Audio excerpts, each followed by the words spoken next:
Hello everyone, my name is Alexander Kazina, aka Kozibear, and I'd like to thank you for joining me this evening for another installment of Season 5 of Kozibear's Cooking. Yes, the microphone quality is actually that much better.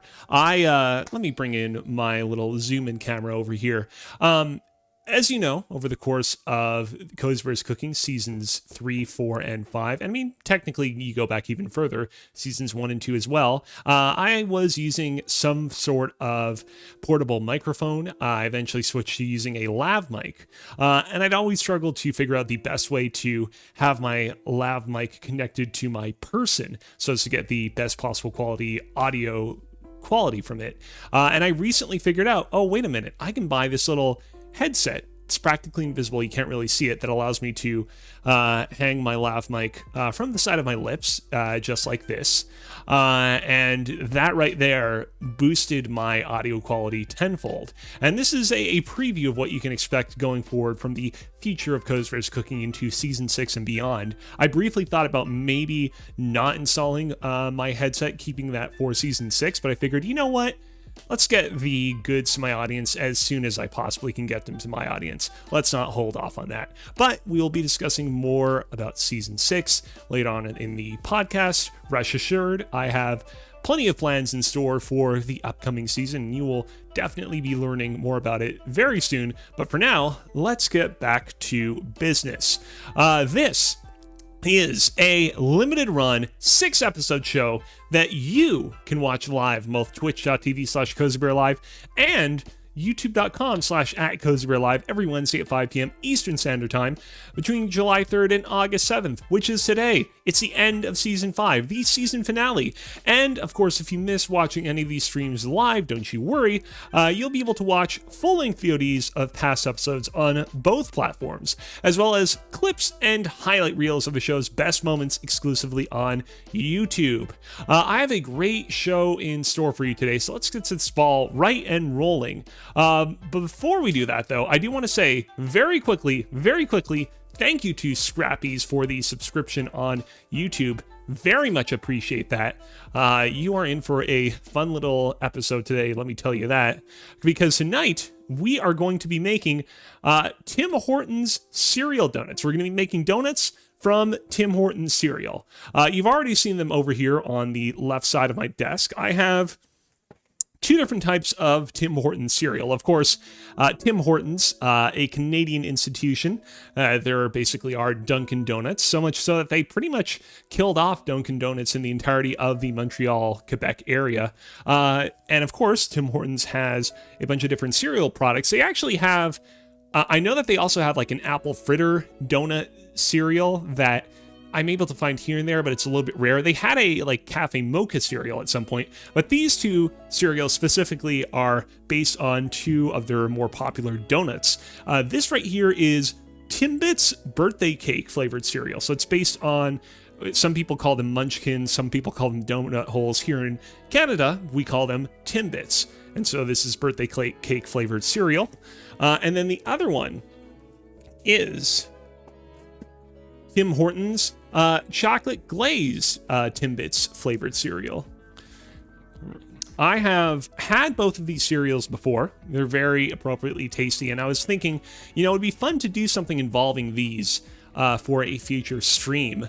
And I thought about it, and I was like, you know what? I bet that you can probably take these sorts of cereal thingies, and you can probably turn them into Rice Krispie treats, just like you can with most other cereals. And that got me thinking, you know what? What if we took Rice Krispie treat versions of these Timbit cereals, and then we molded them into the shape of donuts? That's what we're going to be doing today. We're going to be molding Rice Krispie treat versions of these cereals into donut shapes, and then we're going to be putting a chocolate glaze on our chocolate glazed Timbits cereal treat thingamabob, and we're also going to be putting birthday cake sprinkles on our birthday cake treat thingamabob, whatever you want to call it. It gets really confusing when you actually try to describe exactly what we're going to be making today, but I assure you that it will all make sense once we get to the bottom of things. You know what, though? Before we go any further, I've had these bumming around in my cupboards for a while now in preparation for this stream. I've not actually tried these in a little while. I don't have any milk on hand. Well, I do have some milk, but I need that for the baking process. Let's give these a quick little taste test, just so that I have a frame of reference of what I'm going to be cooking with today.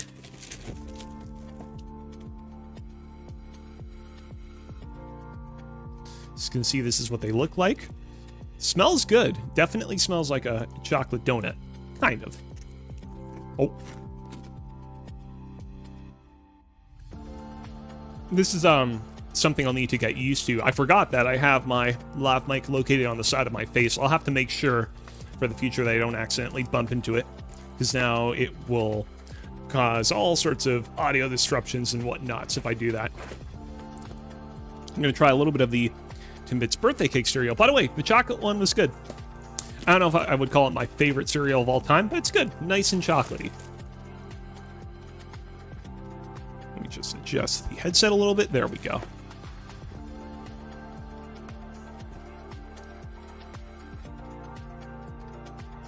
You can see these ones have like a nice and bright coloration to them. Oh. Sorry again for jostling the mic.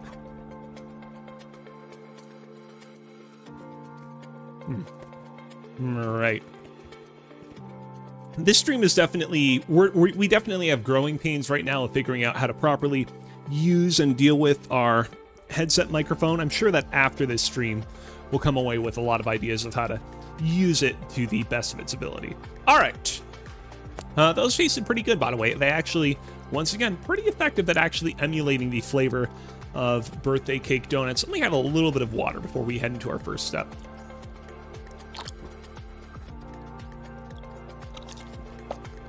There we go.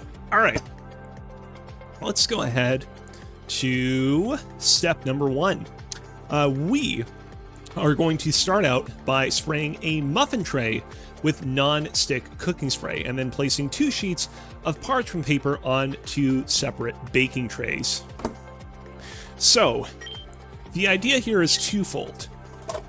We are going to be spraying up our muffin trays because chances are we're probably going to have a lot of excess cereal, a lot of excess Timbits cereal treats left over from this process, and we want basically some place where we can put the excess cereal into. And so I figured, oh, muffin trays, we can definitely put them in here. And so what I'm going to do is, as you can see, I have these 2 extra trays that we won't necessarily be using. I'll put them over here for now. I am going to spray some non-stick cooking spray into each of the individual crevasses here so that we can put our excess treats in here later on.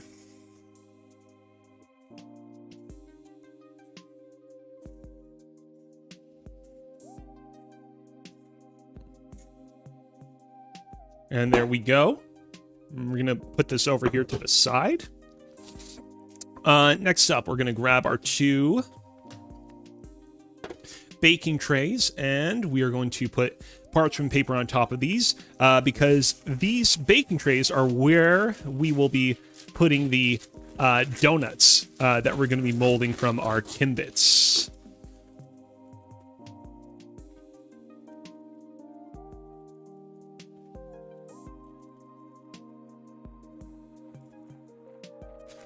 I need a scissor. I need a pair of scissors.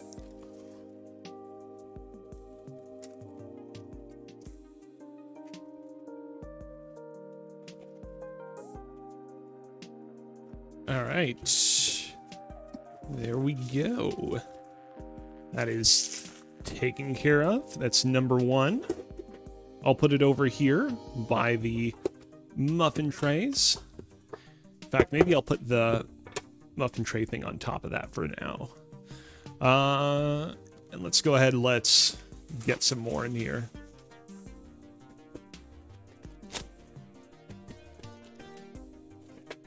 And there we go.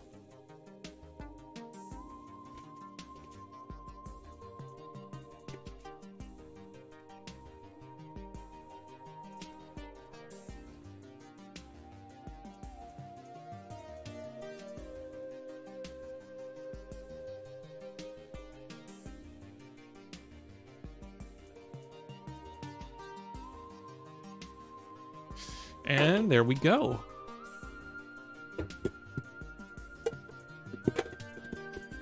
Just put it like that. There we go. That's good. Okay, that is taken care of, which means we can move on to step 2. We are going to melt 1.5 tablespoons of butter in a frying pan over medium-low heat. Guess what? This is the frying pan. Let's go ahead. We'll set up our portable burner shebang. It's been a couple of streams that we've had to use our portable burner. I'm excited to have it back.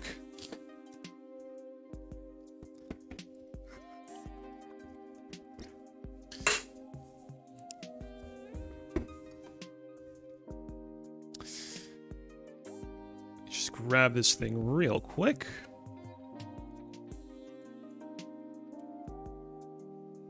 And there we go.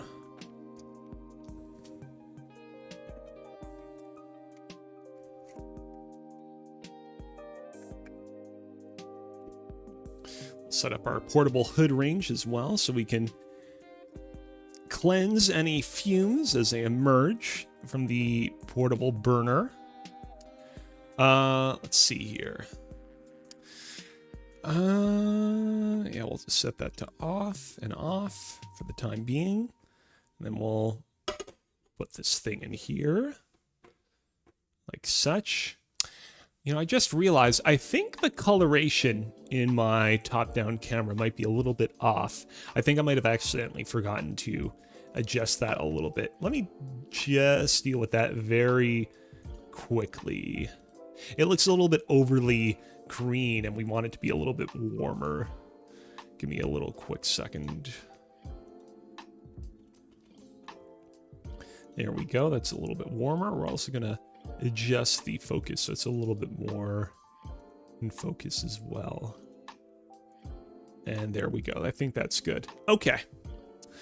Back to the grind. Let's go ahead. Where is our measuring spoon? It's right over here. Let's go ahead. We're going to grab our butter, which we've been keeping stored in our lunchbox down below in our trolley. Let's go ahead. We'll zoom in just a little bit more.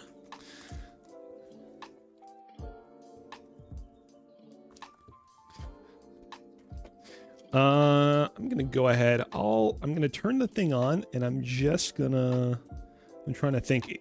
We want to heat it over medium-low heat, which I'm going to go, I bet that if I go 2, that'll be fine.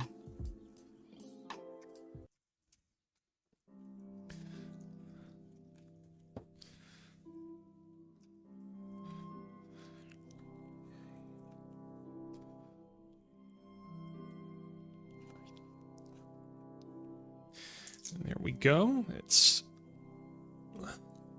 a full tablespoon of butter. And now we need our half.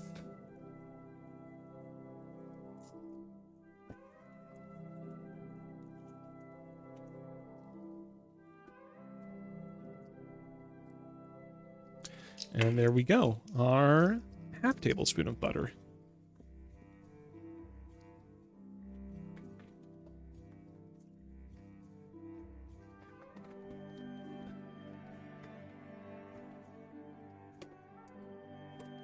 And we will slowly allow it to melt. As we've discovered over the course of doing these streams, this portable burner is pretty powerful and pretty fast. I'm using a wooden spoon because I don't want to scrape the interior of the frying pan. So right now it's not super hot, but it'll heat up pretty quickly. While that's happening, let's read a little ahead to step 3. We are going to add 5 ounces of mini marshmallows to the pan after the butter is melted and stir them until fully melted. For this one, I'm going to use my, what do you want to call it? Digital scale to help us out a little bit. Let's see here. We'll switch over to ounces. There we go. That's good. I can probably, yeah, I'll just use one of my measuring cups. So what happens is you put it on the digital scale, you press the reset button, and There, it resets. And now we can get an accurate measurement of exactly how many grams or ounces of marshmallows we're putting in this thing.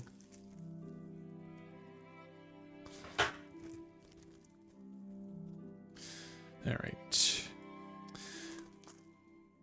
5 ounces, and let's see. I bet we'll probably get to about 2 in here.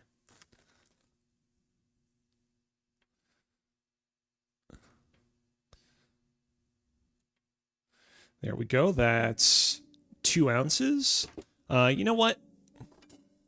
I have a little shallow plate here, which we'll need for some stuff later on. But for now, I can store the marshmallows on here. Okay.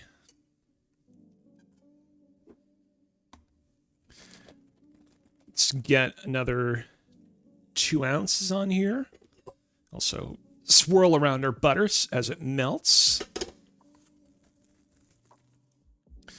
Well, it's beginning to steam a little bit. We'll turn on our portable hood range.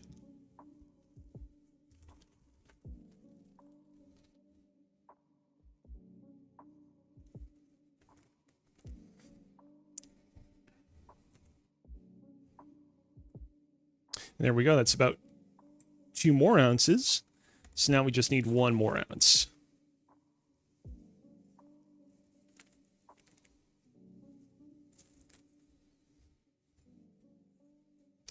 And there we go. I think that's good.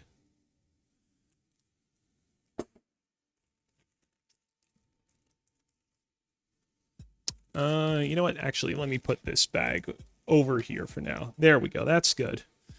All right.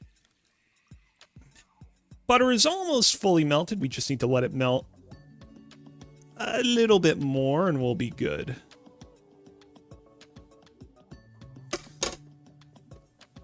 I bet, you know what? I'm going to bump up the temperature to like 2.5. I think that'll be good. Obviously, we can adjust as we go, depending on how quickly it is or is not melting. Oh, oops. Gotta be careful it doesn't accidentally dip in there. Yeah, all right. Well, let's go ahead. We'll just pour our marshmallows in here.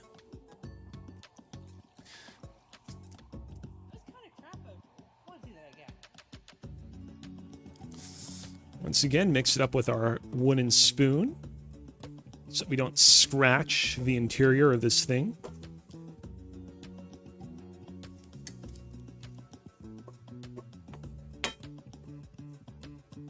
Well, I can already see the marshmallows very lightly beginning to melt.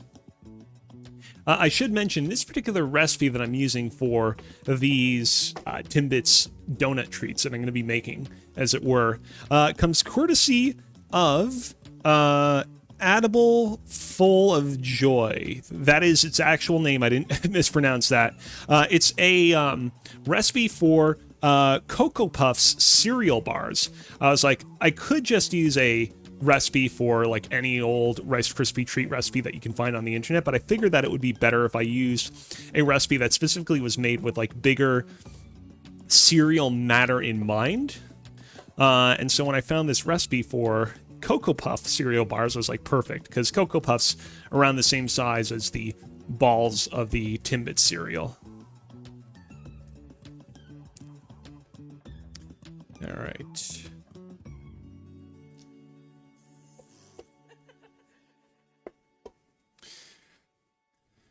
We're going to continue to stir these as they continue to melt.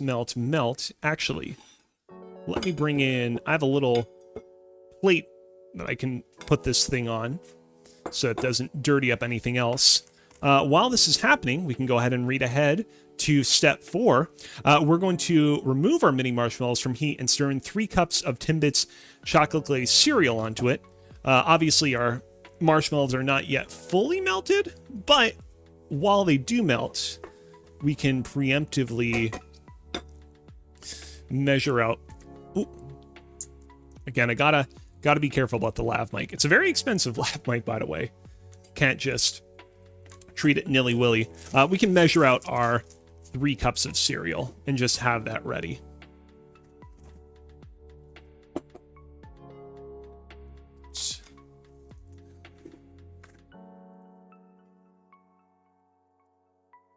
Let's see here. That's a little too much, actually.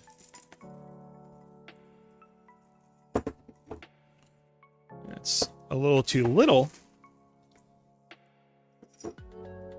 There we go. That is 1 cup of cereal.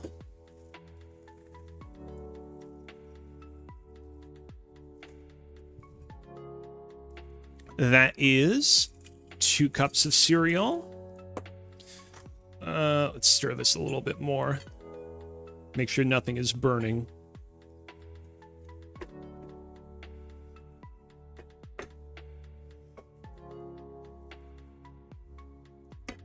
All right. Almost there.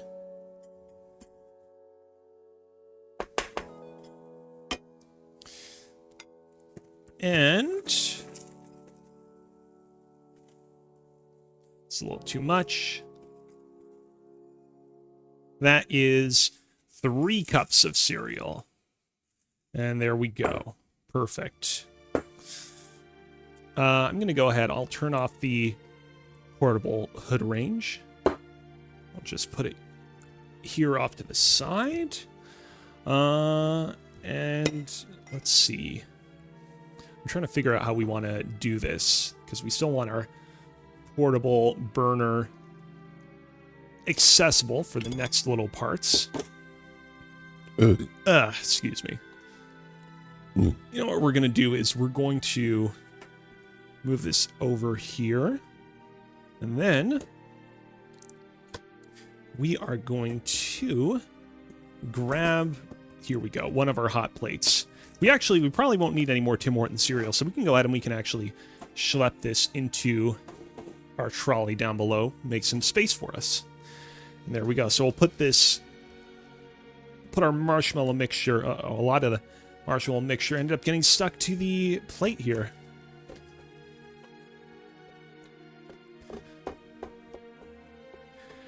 But yeah, we'll be able to put our frying pan on this hot plate over here. Okay, I think that's actually pretty well melted, so I'm going to go ahead. I'm going to turn off the heat and turn the burner off.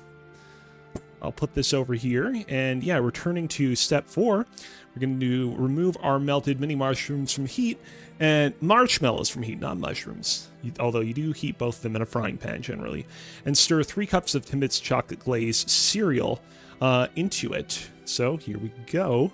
You know what, actually, now you know what, I'll do that later.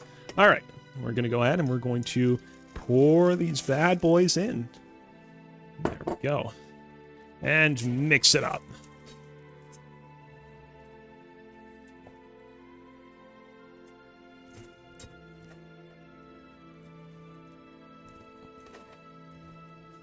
I don't have any salt on hand, but if I had some salt, I would almost maybe consider salting these bad boys up.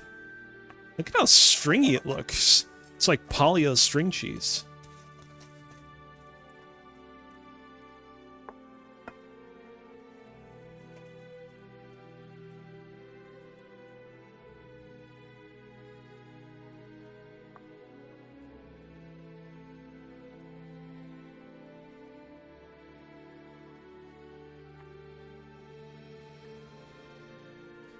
All right. Let's see here. This is where we're going to want to bring in one of our prepared trays. And I realize that I'm actually going to need to make even more space on the table than I've had before. So you know what we're going to do is I'm actually going to grab our other hot plate, put it over here, and then put our portable burner on top of that. We'll use our oven mitts to make the transfer.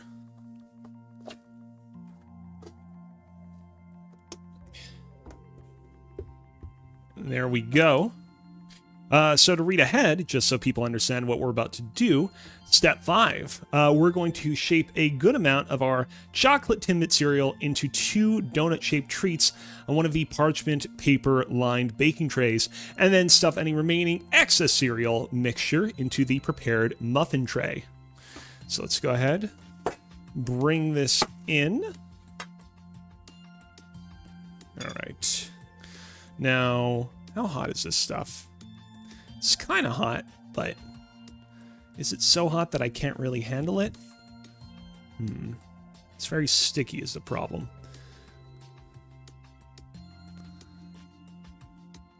You know what? I have an idea.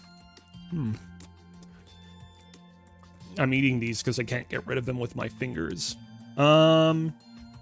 Yeah, I know what I'm gonna do. Or wait a minute. Let me try something real quick.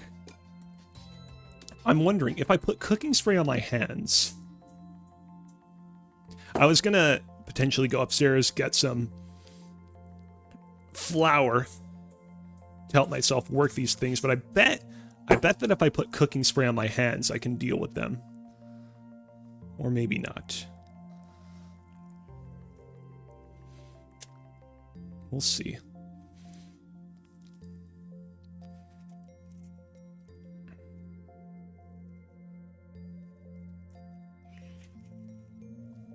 Ooh, this might be a little tricky. I'm not gonna lie. This might end up being a little bit tricky.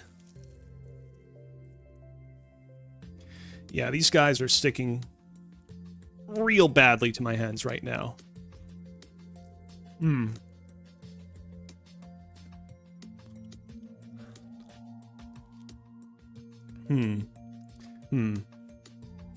But I mean, I bet that I can mold them into the shapes I want. Although I might end up only having enough for one, maybe. Yeah, you know what we're gonna do? I'm gonna be right back and I'm gonna get some flour.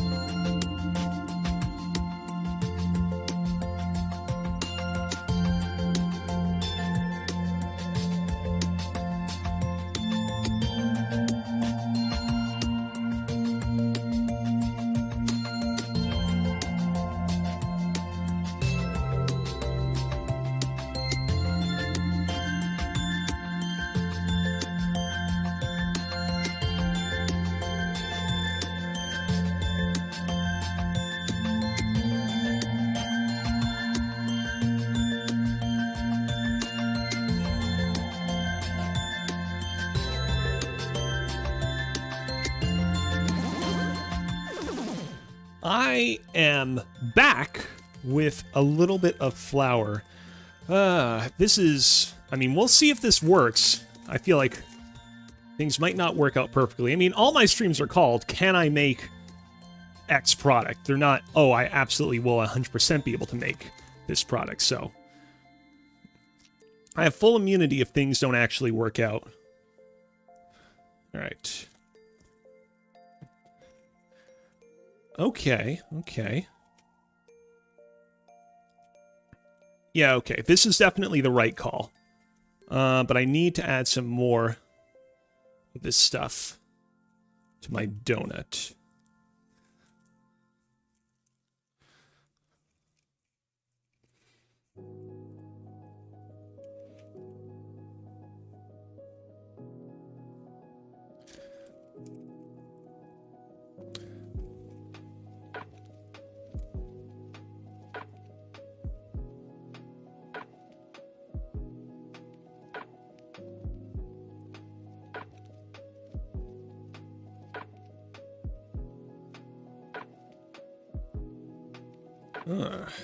Actually very pleased with the shape of this. I mean, we'll see how the ultimate final finished product ends up looking like, but this doesn't look so bad right now. Okay, you know what?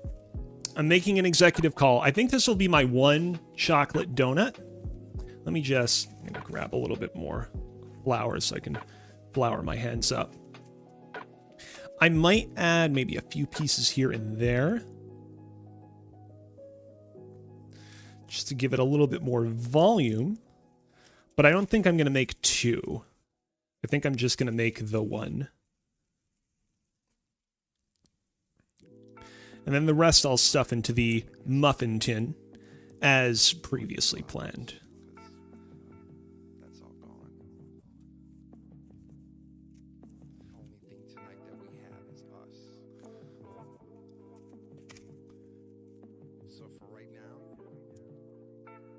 I'm just gonna let this one ride.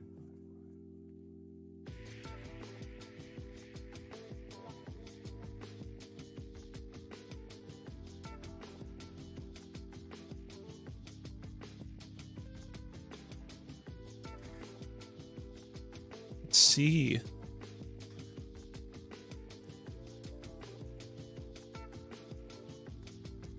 Trying to just, right now I'm just sticking little pieces of balls in sections of the quote-unquote donut where I feel like, again, we could use a little bit more volume. Make it look a little bit more presentable. I was really concerned when I first poured it onto this thing of parchment paper. I was like, ooh, this is very sticky. This is not coming together, but it's definitely coming together now. Of course, this is much bigger than, you know, what an average donut would be sized like. But that's okay.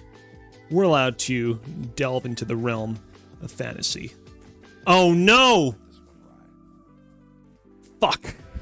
The mushrooms fell. Ah. Okay, well, I'll try to... Hopefully we'll have enough mushrooms with what's currently in the bag. But... And it's like they're totally fine. What is it that caused them to fall just then and now? Alright. Gonna add a few more and then we'll put the rest of the balls into the prepared muffin trays.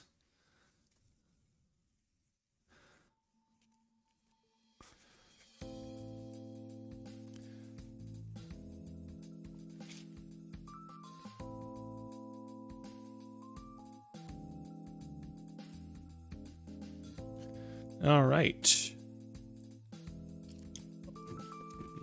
I'm gonna pop these in my mouth, but this looks good.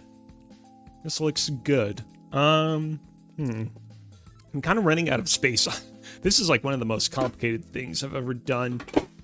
You know what? We're definitely not going to need these two prepared muffin trays, so I'll put these in my trolley. There we go. We'll just put that there. And yeah, we'll shove the rest in these things.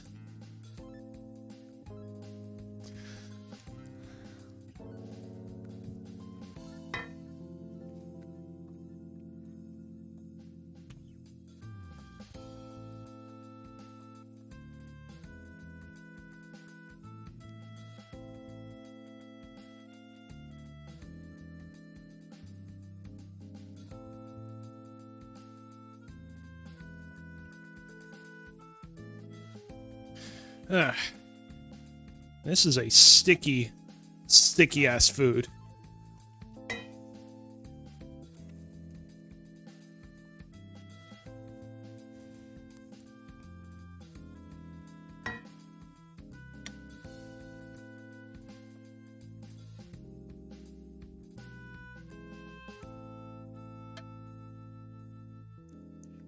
And there we go. We have about 3 things filled up. So that means with the birthday cake ones, we'll probably have a total of 6.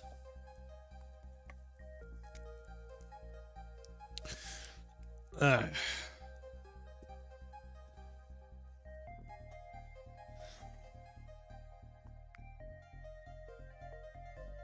this, who knew? Who knew that marshmallows would be so sticky? All right.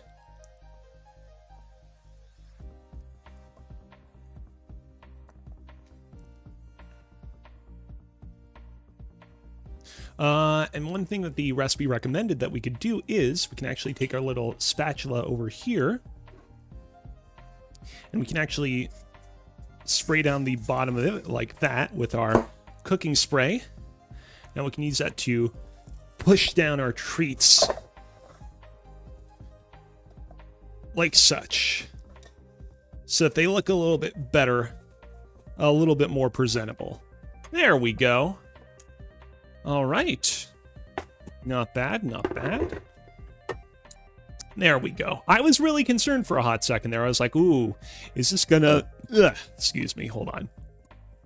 Sometimes you have a burp in the middle of something really important you're trying to say. I was really concerned for a second there. I was like, is this going to end up looking as nice as I envisioned it looking in my head? And I was concerned it was not, but we were able to figure it out. Let's have a little bit of water.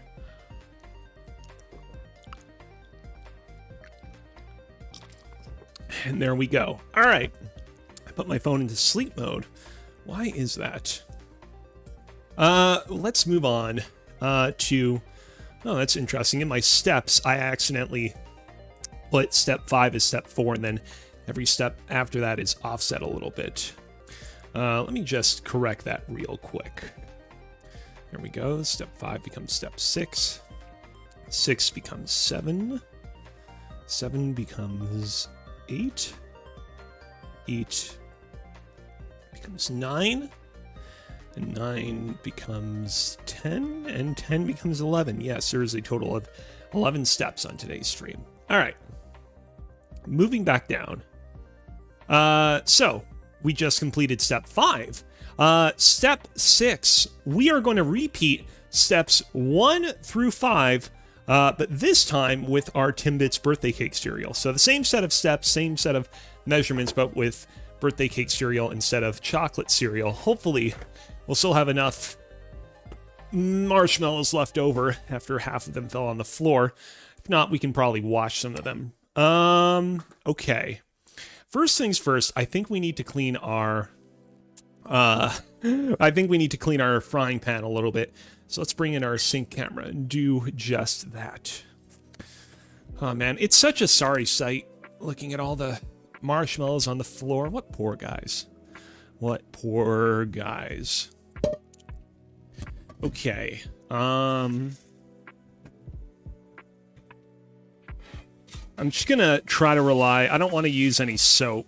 I'm just gonna try to rely as much as I can on warm water and the spray nozzle for this one.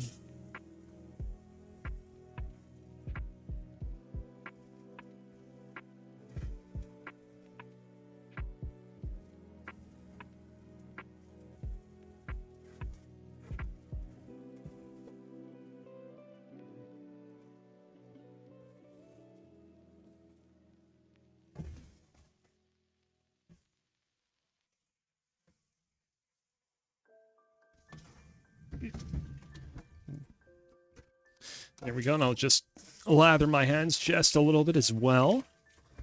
All right, and there we go. Oh. I'm going to make sure that it properly drains as well. Okay. I have some paper towels right over here, so I'll use that to pad dry this thing real quick.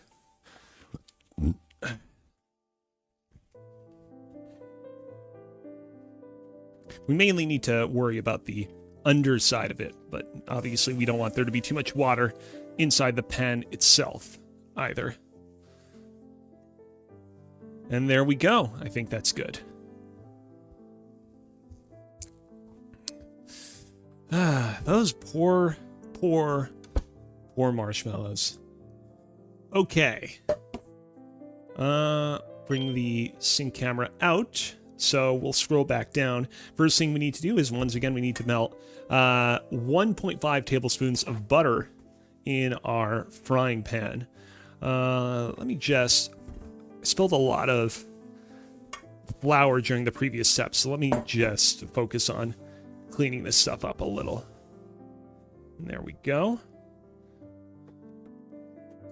Bring our portable burner back into the mix. The temperature that we set it to the last time, 2.5, seemed like it was the right amount, so that's what we'll do this time as well.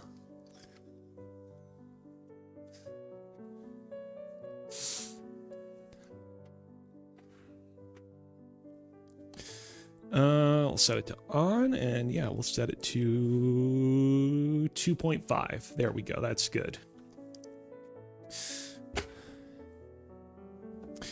Okay. Bring our zoom back in. Where is our measuring spoons? Here we go. Once again, we're going to measure 1.5 cups of the stuff.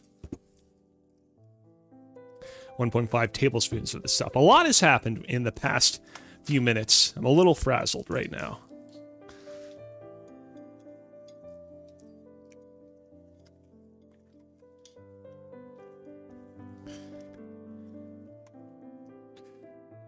And there we go. That's tablespoon number 1.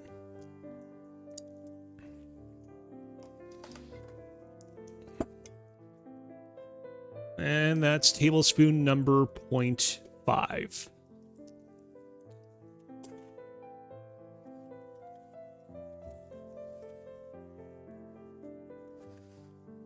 And we're gonna schlep that back into our little lunchbox like such.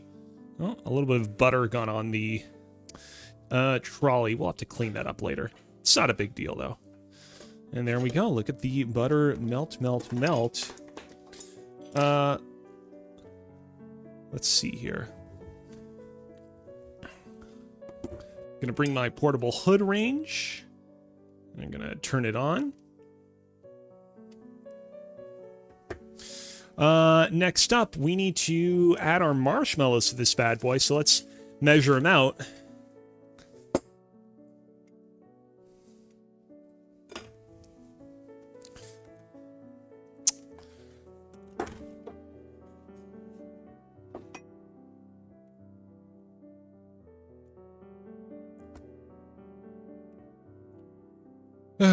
Five ounces. Okay.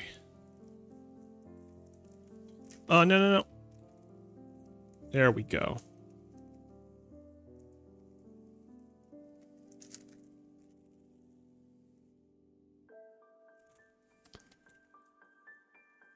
There we go. That's 2 ounces.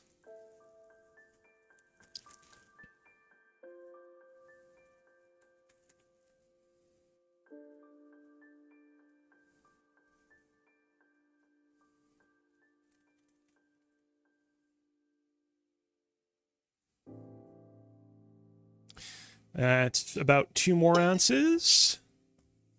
And yeah, thankfully we'll have enough marshmallows with what's left in the bag, but man, I definitely will wash the marshmallows that fell on the floor later on. But I'll probably just consume them myself, because if the rest of my family knew they'd fall into the floor, they might not want them. There we go, that's our final ounce. So now we're just going to, I don't think, well, we need to use our, I'll just keep this over here to the side, but I don't think we'll necessarily need to use our digital scale anymore. Spread around our butter a little bit so it can fully melt and coat the pan.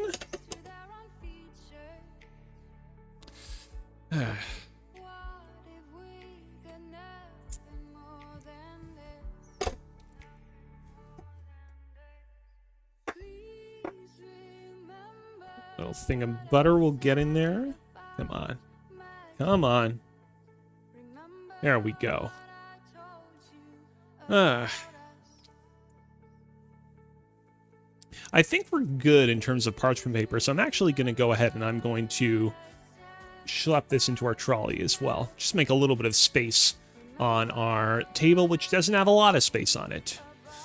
I actually, this is kind of a weird non sequitur. Actually, you know what? I think we're ready for the marshmallows, so I'll put those in here. And there we go. Like last time, we're going to begin to stir these bad boys up. Make sure they melt, melt, melt.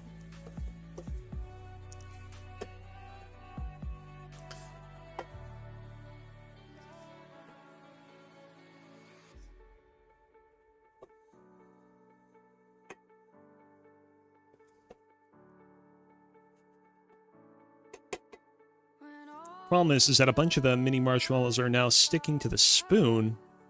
This isn't good. Let's see here.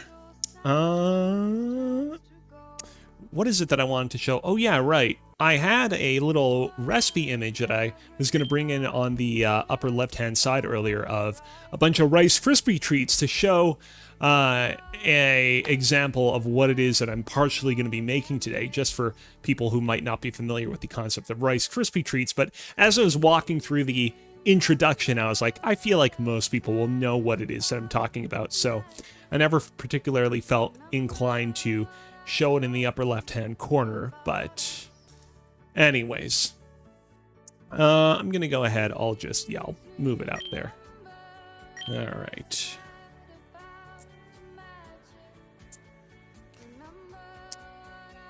Let me check on something real quick while these bad boys begin to melt.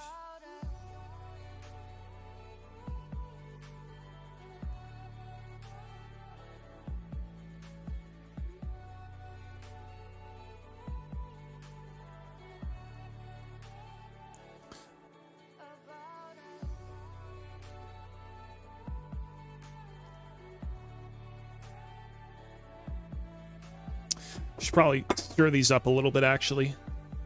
You don't want them to accidentally burn. Not that they burned last time, but that is a very real possibility if we're not paying close enough attention.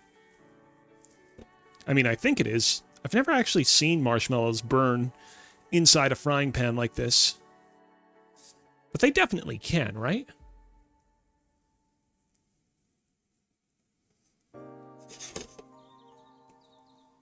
Anyways, we're getting close. Let me just check something real quick.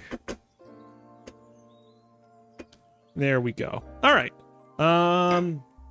Obviously, these guys are very close to fully melting by this point. We should probably, while we have the chance, measure out some of our birthday cake cereal. So let's do that right now before we forget.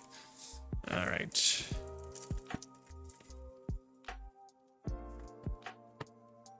That is 1 cup of birthday cake cereal.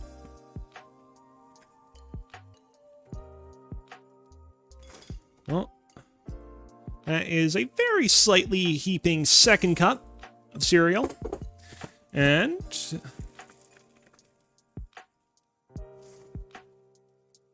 that is a 3rd cup of birthday cake cereal. Perfect. Because we don't need our birthday cake cereal anymore, we're going to go ahead and we're going to schlep that in our trolley. There we go.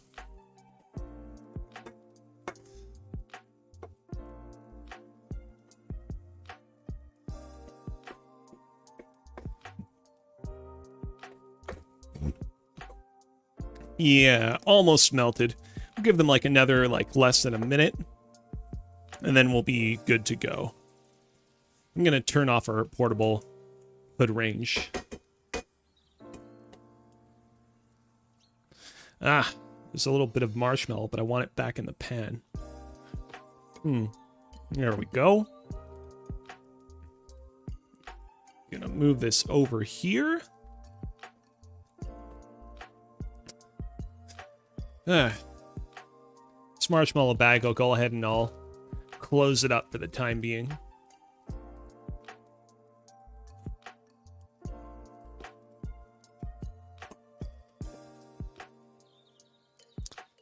Yeah, I'll probably want to keep both measuring cups on the table for the time being.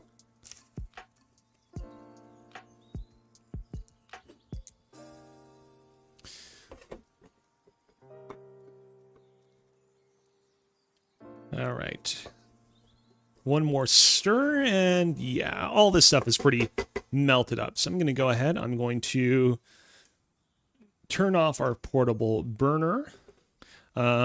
I'll unplug it, and yeah, once again, I'm gonna schlep the portable burner over to our side table while I set up our frying pan here on a new hot plate. There we go.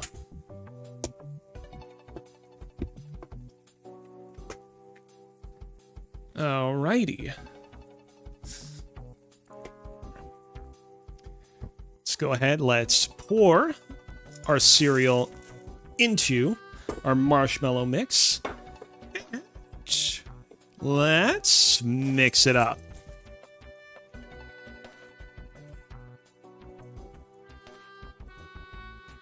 Oh, a little piece fell. It's all right. It's just a single piece. It's not going to make a huge difference.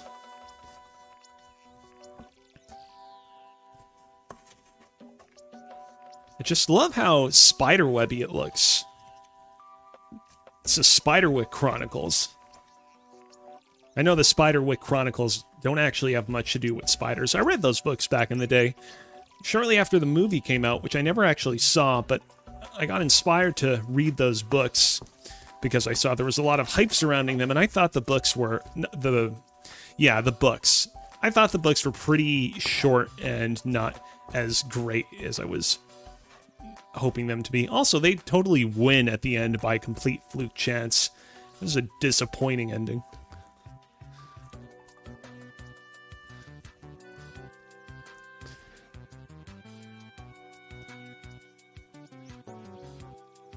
All right.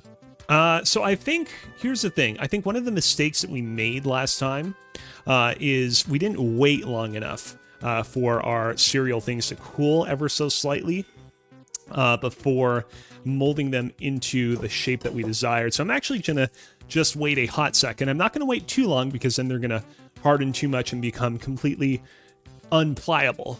But I will wait just enough so as to give us an easier time molding them into our birthday cake donut shape.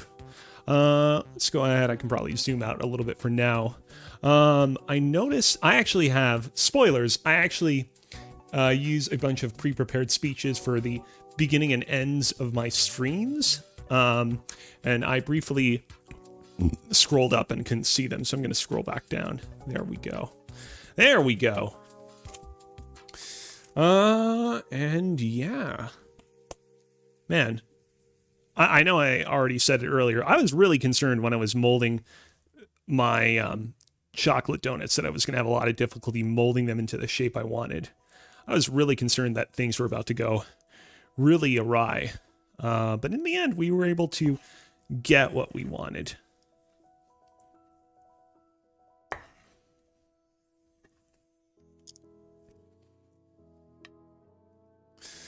All right.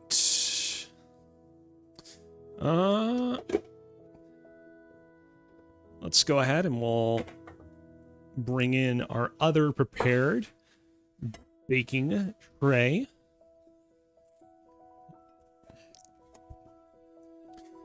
We're gonna zoom in again like this. By the way, I actually have a fun little surprise prepared for the end of the stream. There's going to be a lot of fun little surprises prepared, in fact, but you'll be able to learn more about them later on.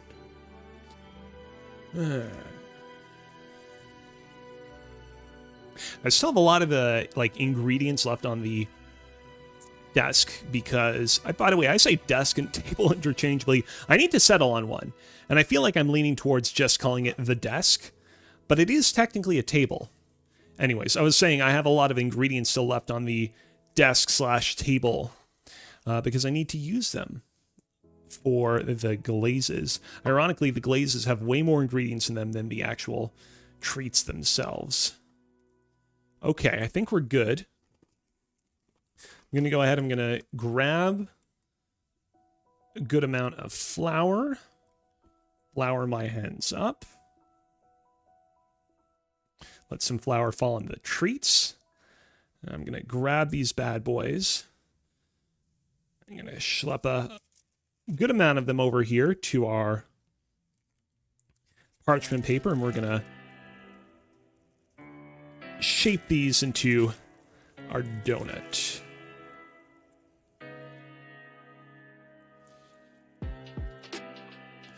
Okay, there we go. Right off the bat, I feel like we got a pretty good shape going for ourselves. But we're definitely going to need to displace some pieces here and there. All right, sticking too much. We need some more flour.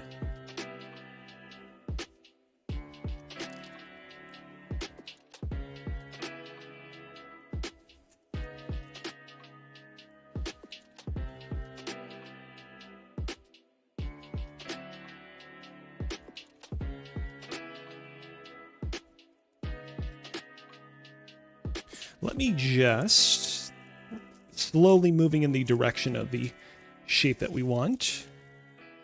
It's actually pretty close already, but let me just bring in our chocolate donut to compare. Yeah, it's about the size is about correct. We just need to shape it so that it's more circular. The bottom section of this in particular can definitely use some reshaping.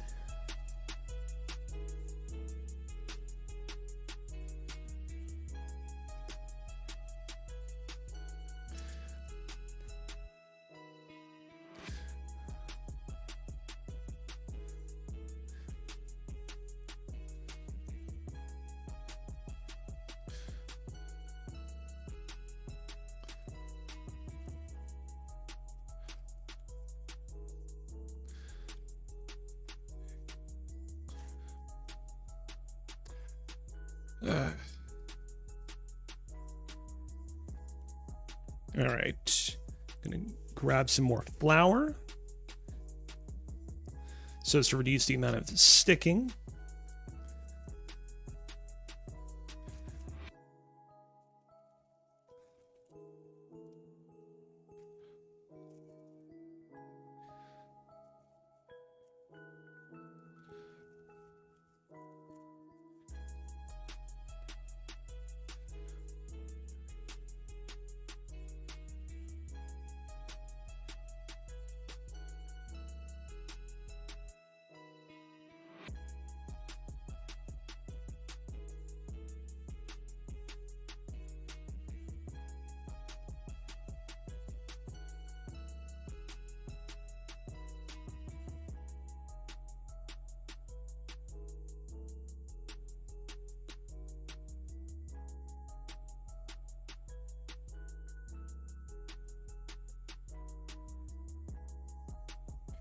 All right, let's do one more comparison, just see how these two compare. This donut definitely got a little bit bigger than maybe I would have wanted it to be. But I mean, I think they're about, yeah, they're about good. I might scrunch this one up a little bit.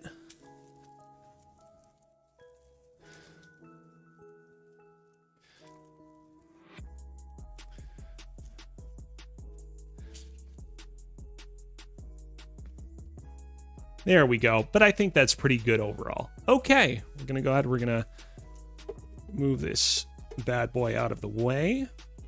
It's probably not going to be a big deal if I put this baking tray on top of the other one. Actually, but maybe I should probably... There we go. If I put them at an angle, they won't be directly touching each other.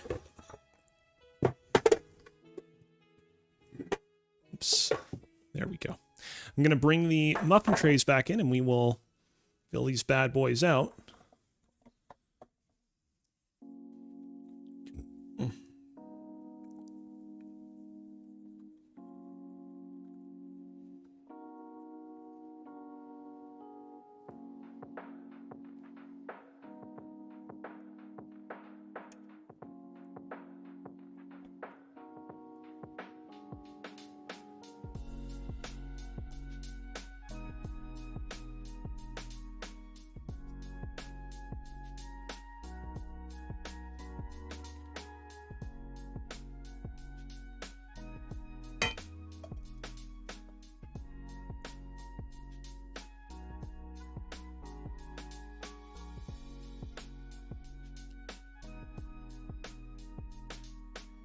And there we go. I think that's pretty good.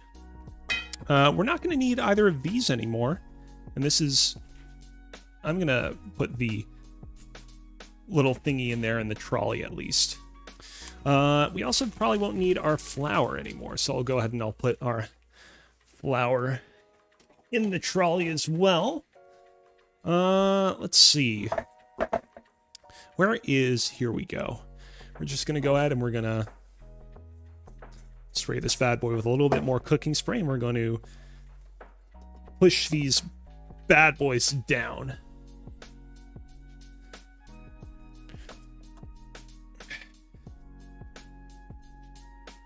And there we go. Perfectly taken care of. I bet if I put this on top, like, I'm trying to think, well, how's the best way I can do this? I bet that if I do that, that's going to be fine. Okay. Drop that in there. Schlep that in there. I don't need the cooking spray anymore, so I'm going to schlep that in there as well. But if I put that on its side, it should be okay. And I'll just wipe up a little bit of the excess flour with my paper towel, and I should be good. And there we go. Alrighty. That taken care of, it's time for step number 7. Step 7, we're going to start making our chocolate glaze. We're going to warm 2 tablespoons of milk in a small saucepan over medium-low heat, and then combine it with 1/4 cup of butter, 1/2 tablespoon of light corn syrup, and 1 teaspoon of vanilla extract. So let's go ahead. I'm going to bring our portable burner back into the fray. We couldn't keep it away for long. Going to plug this bad boy in like that. Let's see here. It's going to be medium-low heat again, so I'm going to go up to, yeah, we'll go up to 2.5. I actually already have a little container of milk already prepared, but it contains a little bit more than 2 tablespoons, so we'll need to measure that out now.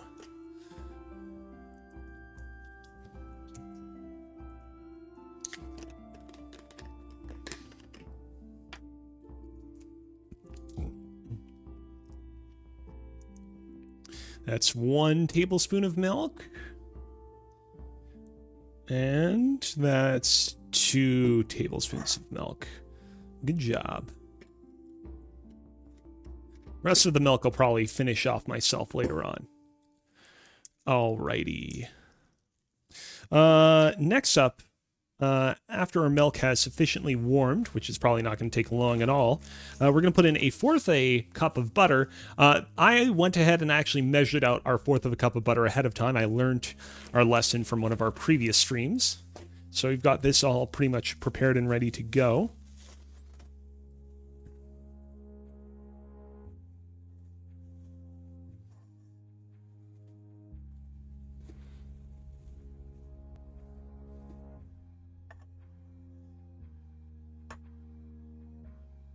All right, I think we're good. I think the milk has heated sufficiently, so I'm going to put our butter in there and begin to melt that. Oh, hold on a sec. Plastic wrap I had around the butter didn't go into the garbage, so I'll put that in there. Next up, let's get our light corn syrup in here.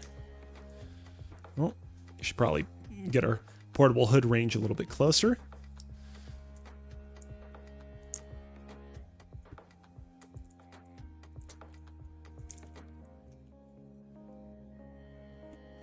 I can't remember the last time we ever actually had corn syrup in our house, if ever. Stuff is bad news, but it can make things very, very tasty. So I'm going to go ahead and I'm going to measure out 1/2 tablespoon of the stuff. Can make things very tasty, and also in general, it's just very good at getting foods to have that very distinctive texture that you all know and love.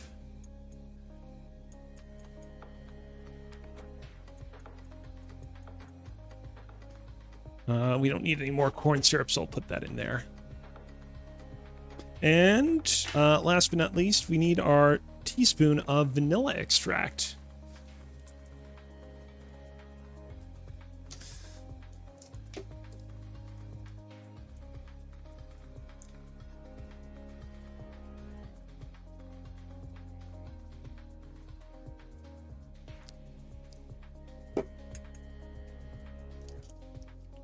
And there we go.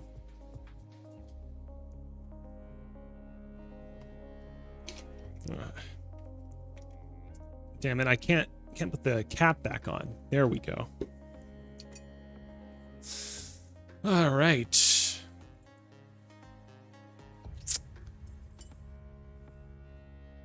Stir it up a little bit with our spoon.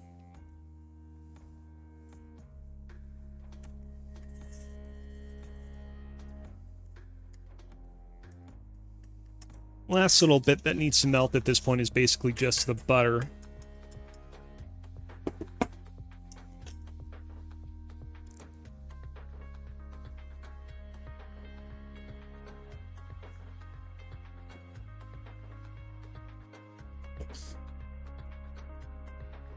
We're going to go ahead and I'm going to read ahead to step 8. Step 8, we're going to turn off the heat after everything is fully melted, and then we're going to add 2 ounces of semi-sweet chocolate chips to our milk mixture.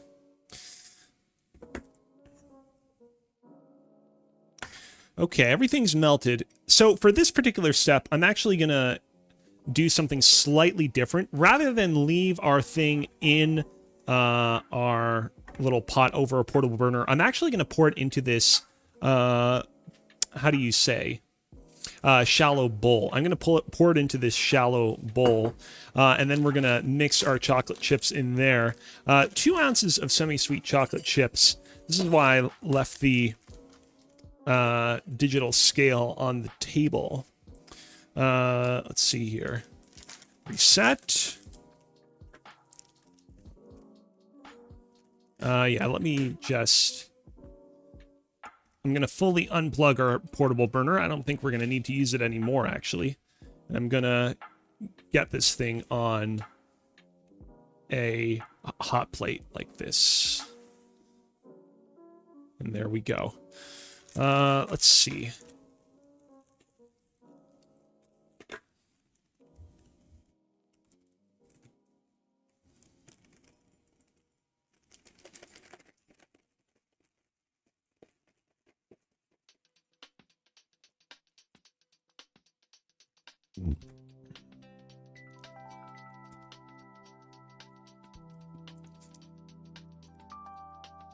And there we go. That's exactly 2 ounces. So I'm going to go ahead and I am going to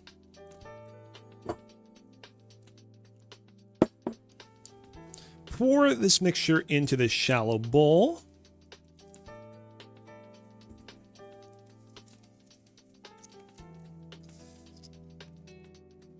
Get our portable hood range in here. Oh, seems like it's having some difficulties. You know what? It would be good if we could actually put... Actually, but the bottom of this thing is still very hot. Okay, you know what we're going to do is... We're going to move our portable burner over here, over to the side. I'm going to move this around so that it's better in view of the camera like this, and we're going to put our portable hood range over here, directly above it. And now we're going to go ahead and we're going to add in our chipettes. Actually, it doesn't seem like this is smoking anymore, so I'll put this over here and turn it off. And now we'll whisk them up.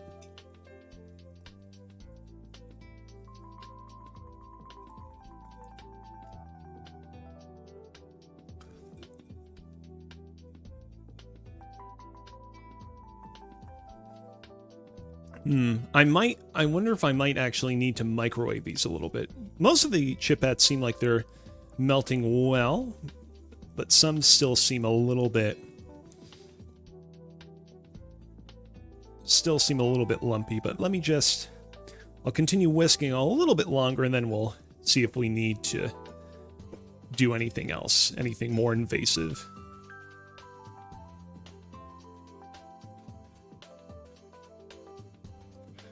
Oh, no, I don't think so. Okay, perfect.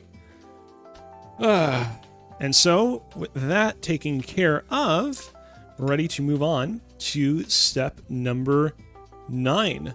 We're going to add 1 cup of icing sugar to our chocolate mixture and whisk until smooth. And then I wrote in my notes, we're going to pour it into a shallow bowl, but it's already in our shallow bowl. And then we're going to dip our chocolate donut treat into it. I have our icing sugar right over here.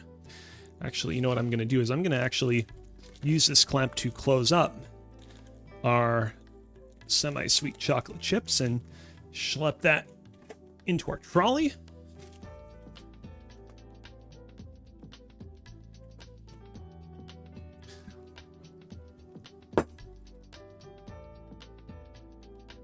Gonna measure out a cup of this stuff.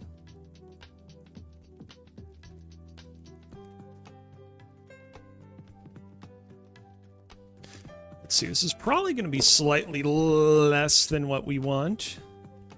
Yeah, it's slightly less.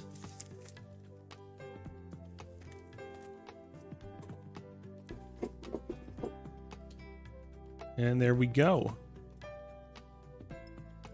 And I'm gonna slowly whisk it in part by part so that it's a little bit easier.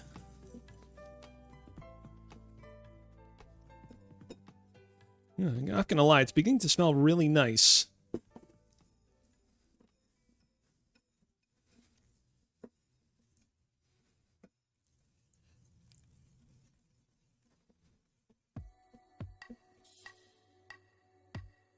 All right.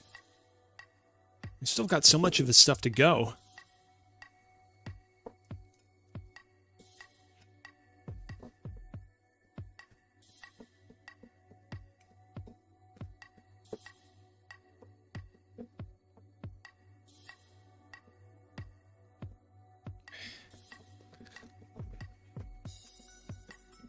All right, I think this is going to be our last batch. There we go. Now we're going to really just do our best to integrate this really well, make sure there's no lumpy bits left.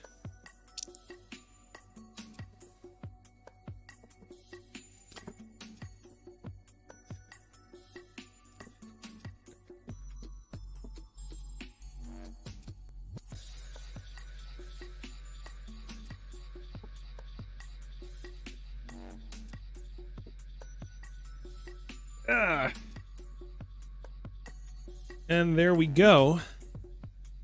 All right.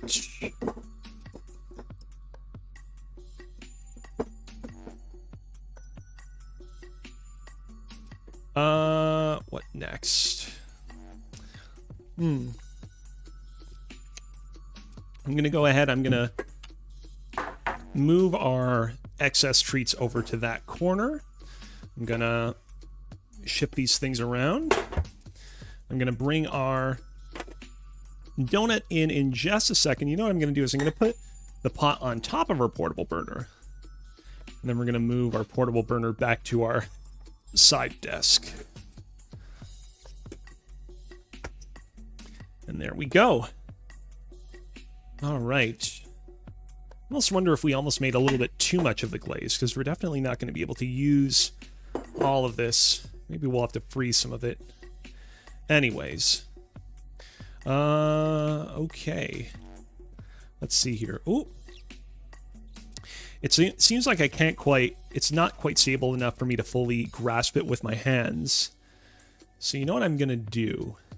First off, I'm just gonna grab a piece of paper towel that I can rest my whisk on, so none of the chocolate ends up on the desk. I don't need my portable hood range anymore. I'm going to go ahead and I'm going to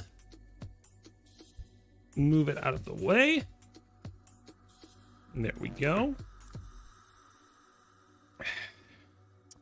Let's think about this. Yeah, you know what? I'll keep it on the parchment paper, but I will dip it upside down into the glaze. So this is going to require to be very careful.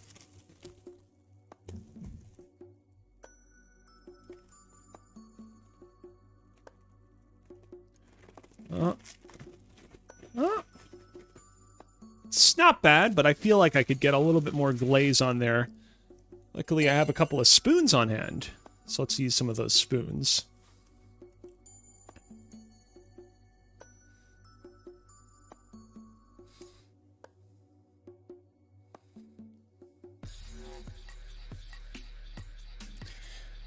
So much for putting them in the shallow bowls, I guess, but anyways, we're getting through this.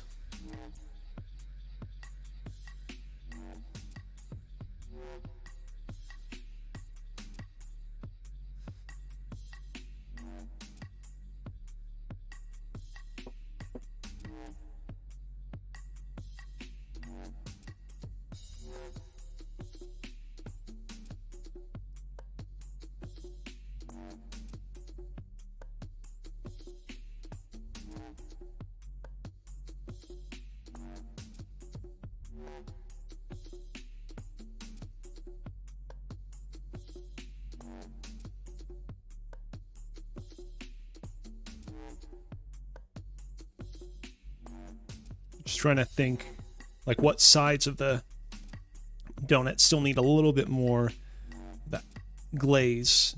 I think this side needs a little bit more.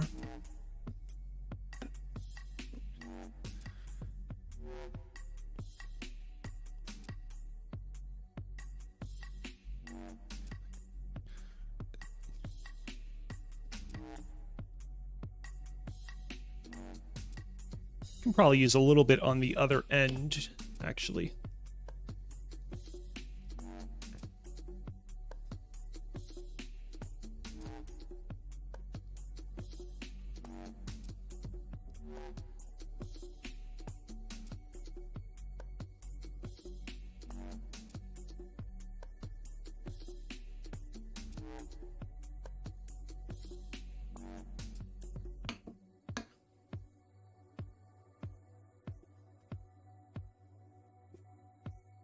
There we go. I think that's about good.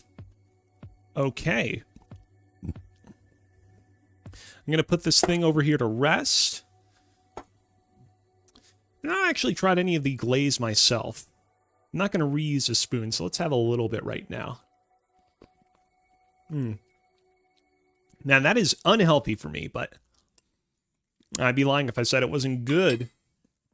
I'm going to go ahead. I'll put this just over here temporarily. Okay, let's move on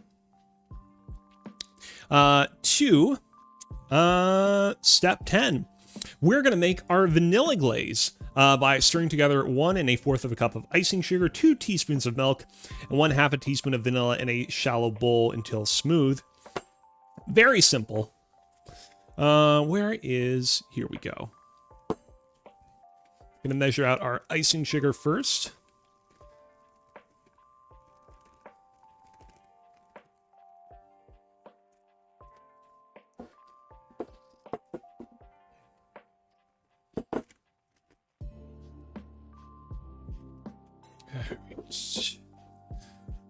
It's 1 cup.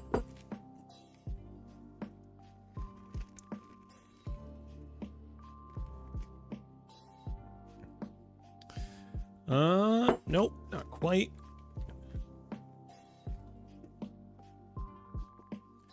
And that's 1/4 of a cup.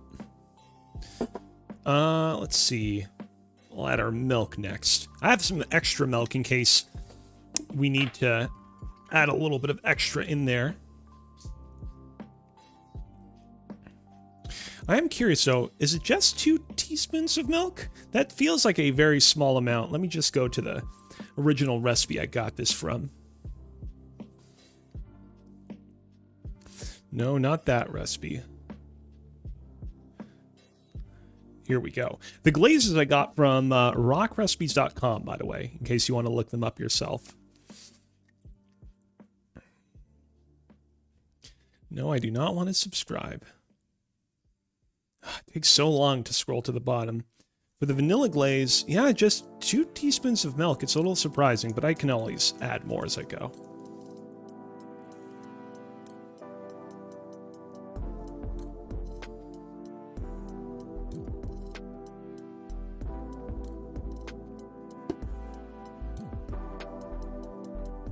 And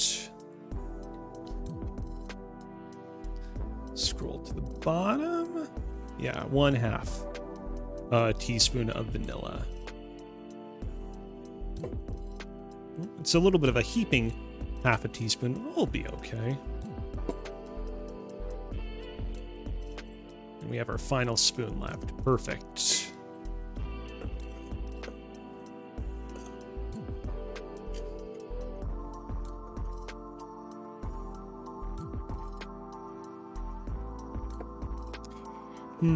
Yeah, something gives me a feeling that the recipe that we're using might have accidentally not measured correctly the amount of teaspoons of milk we needed to use. Let's see here. How many teaspoons are in a tablespoon? Real quick. Because I think they meant to write tablespoons. Teaspoon to tablespoon. All right. I should probably know this, by the way. It's 3 teaspoons to 1 tablespoon. So I'm going to go ahead. I'm going to start by, we're just going to add teaspoons at a time. So we're adding in a heaping additional 1/3 teaspoon of milk, which means we have a full single tablespoon in our vanilla glaze mixture.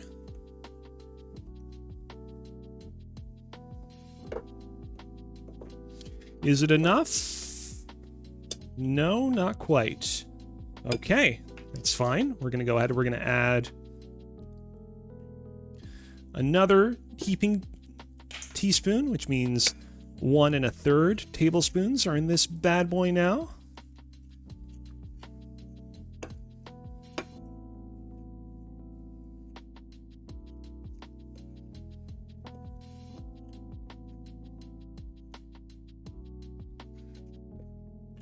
Well, it's all basically mostly cohesive right now, but it's not watery enough. It's way too much of a paste, which is not what we want.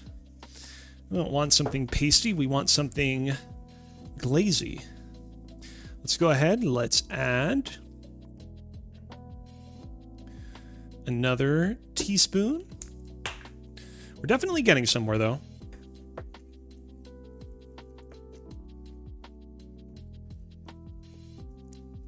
Okay, there we go. This is getting us closer to where we want to be. This is definitely getting us closer to where we want to be.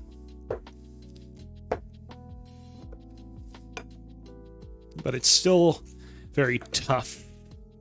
Very sticky. Ugh. All right. Let's go ahead and let's add another teaspoon. Oh. It's definitely a nice heaping teaspoon of this stuff. I'm not trying to do that intentionally, by the way. That's all accidental.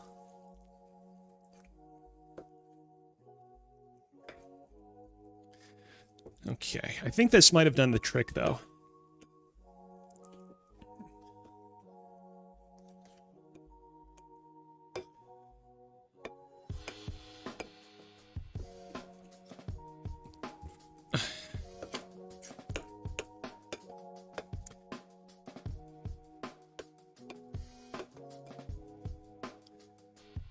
All right, so note for future, if ever we reuse this recipe, it's 2 tablespoons of milk, not 2 teaspoons.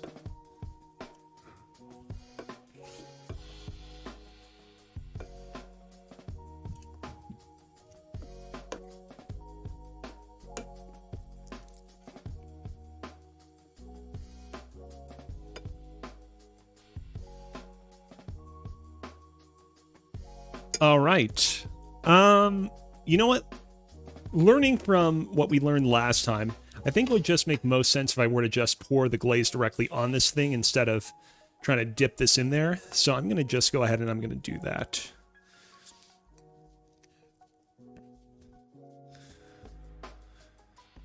We'll start here and we'll move our way around clockwise.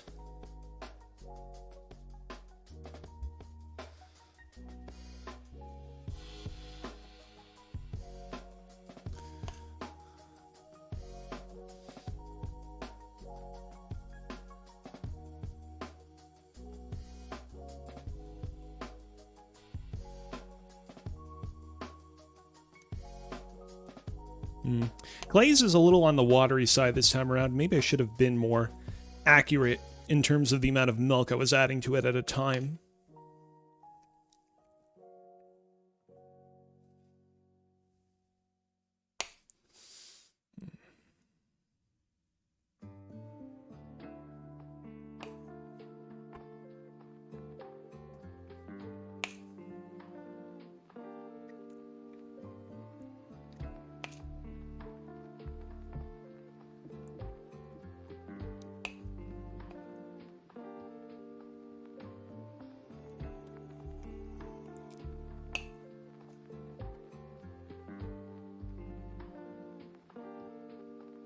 Let's see.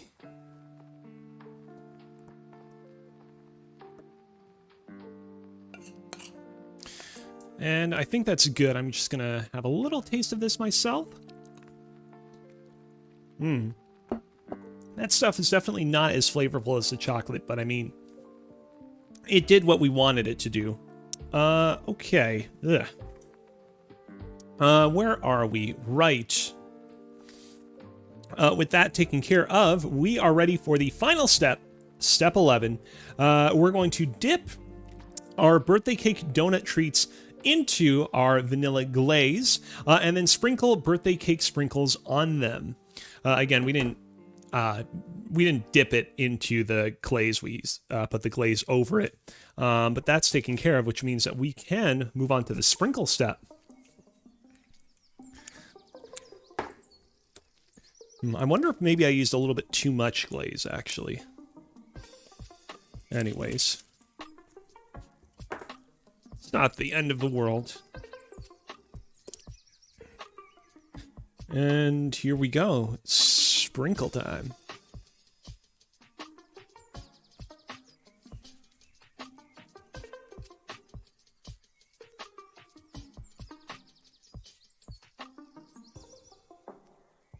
And there we go. The only thing is, yeah, there's like a pool of glaze in the center that I don't really love. Well. Oh, well.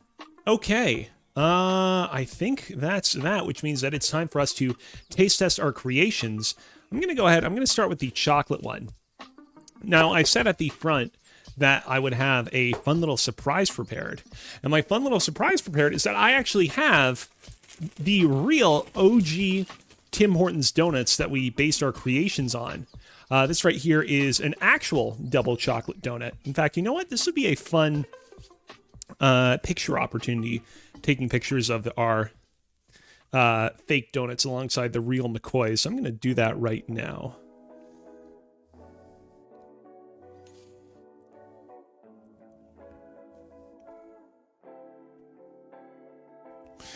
Also, for Instagram, because I take a lot of pictures on Instagram, I'm actually going to make a point of taking a couple of images in...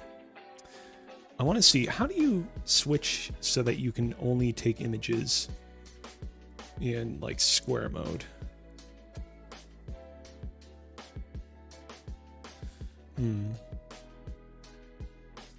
Give me a moment. Sorry, I don't mean to slow things down a little bit. Oh, here we go.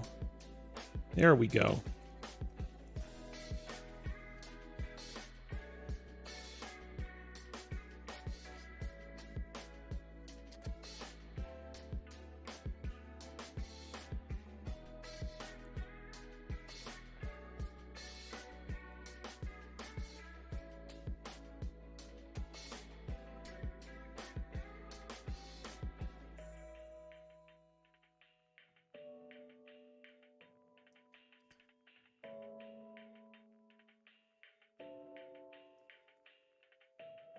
There we go. Okay.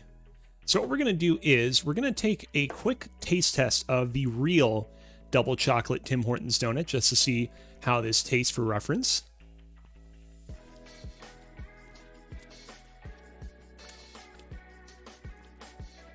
Yeah, that's a double chocolate donut. Nothing really super surprising there. I mean, it's kind of what you would expect it to taste like. Let me have another little piece real quick.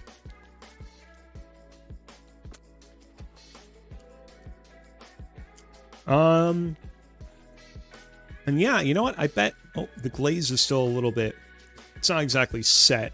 So I think it would be good if we cut a piece off. But you know what? I figured out the perfect way for us to cut our piece. This is the same spatula that we used a little bit earlier to push down some of our treats. It's not very sharp, but we can use it like a knife, so that's exactly what we're going to do. Okay, I'm going to go ahead, I'm going to zoom in. What an interesting specimen. It's not as firm as a whole as how I thought it was going to be, but I mean, we certainly made today. We certainly cooked today. I can say that much. Bottoms up.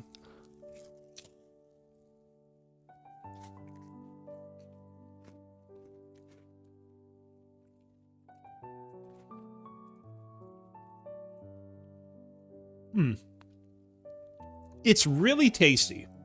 It's really tasty.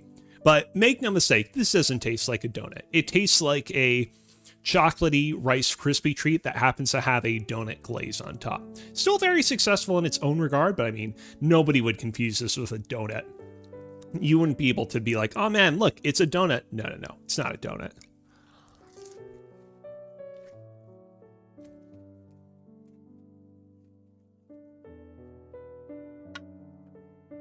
Okay. Well, I really like that. But now I'm extra curious to see how the vanilla one came out. Because a little bit earlier, I tasted some of the chocolate glaze, and I was like, oh man, that chocolate glaze is really tasty. And sure enough, poured on top of the, Rice Krispie donut, it ended up tasting really good there as well. But will the same apply for the vanilla glazed? Let's find out. I'm just having a little bit of water to help clean out my mouth. So when we get to our vanilla glaze, I'll be able to kind of like taste it with as fresh of a mouth as possible. Okay.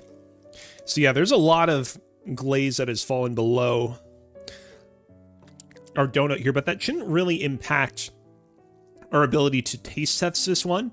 Now, here's the thing. So this is a birthday cake flavored donut. Let me bring in the top-down view again, just so you can see how much the glaze has pooled down below it. This is a birthday cake flavored donut. Tim Hortons has on occasion sold birthday cake donuts, but at the moment, they actually don't have whole donuts. They only have Timbits, birthday cake flavored Timbits. So I got the next best thing. I got just a standard vanilla sprinkled donut from Tim Hortons. It's technically not exactly the same flavor as this. This one doesn't have the birthday cake batter or the little birthday cake sprinkles inside the donut itself. But, I mean, I don't think it's that big of a deal. I'm going to go ahead. We're going to take a few more photos.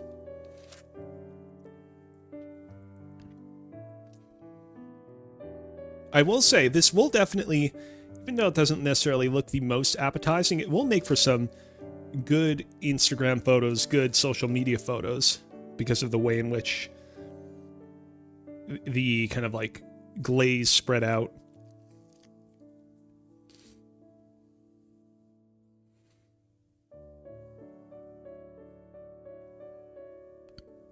All right. I'm just going to take a few square photos.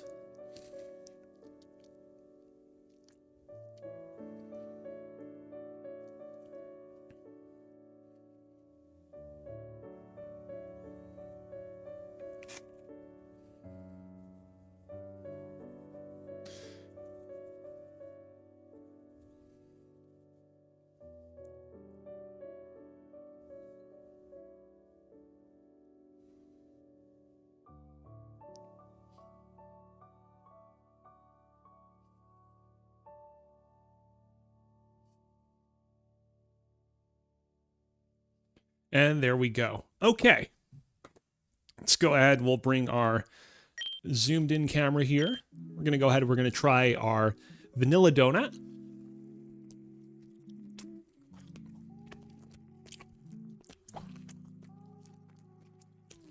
Yeah, it's totally fine. I would never normally order a donut like this, but if someone gave it to me on the street, I'd be like, yeah, it's okay. I don't mind this at all.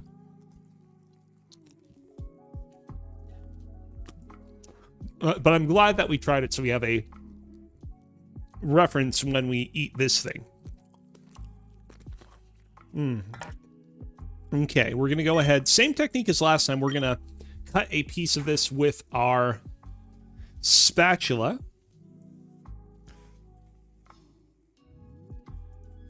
Let's see here. We can start here.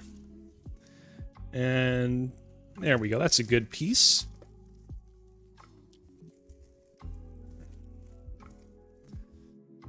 And there we go.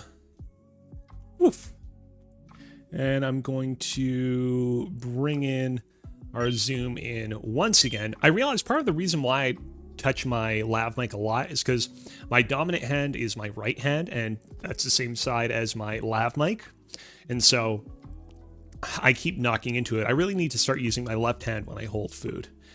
All right. I mean, hey, what can I say? This thing looks as nice as the chocolate one. Again, it's pretty, the glaze we put on this thing, pretty soupy, but hopefully the finished product will still turn out to be a good old fun time, just like the fun little sprinkles on it. Bottoms up.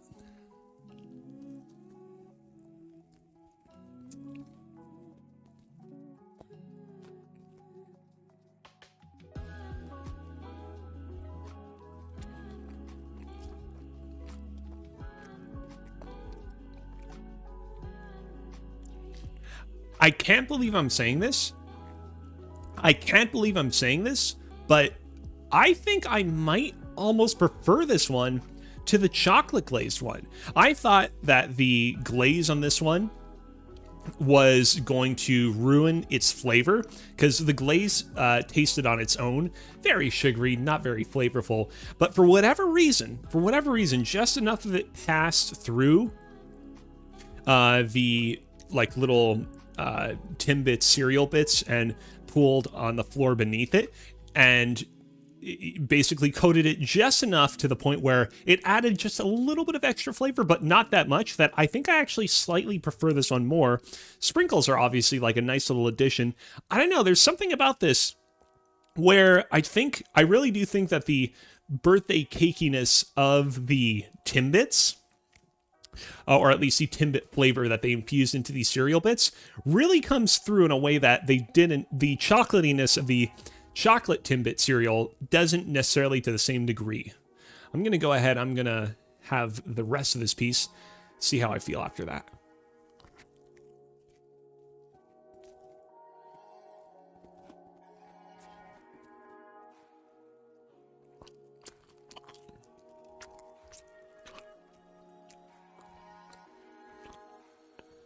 Yeah, I'm shocked. I think I actually prefer this more.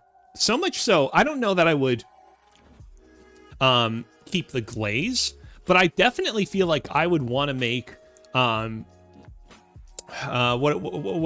are we calling them? But like Tim Hortons birthday cake cereal treats. That's definitely something that I'm going to make in the future because these are tasty. These are freaking tasty. Again, maybe not with the glaze, maybe not with the sprinkles, maybe with the sprinkles, actually. I have a lot of sprinkles left over. I have to use them with something. Good job, Tim Hortons Corporation. You made a good cereal that can be turned into a good Rice Krispie treat style dessert. I'm going to close things out on today's stream. Let me just have a little bit of milk. And now I'm going to bring in this in cam real quick, so I can just wash my hands. And then there will be a couple of fun last-minute surprises / announcements.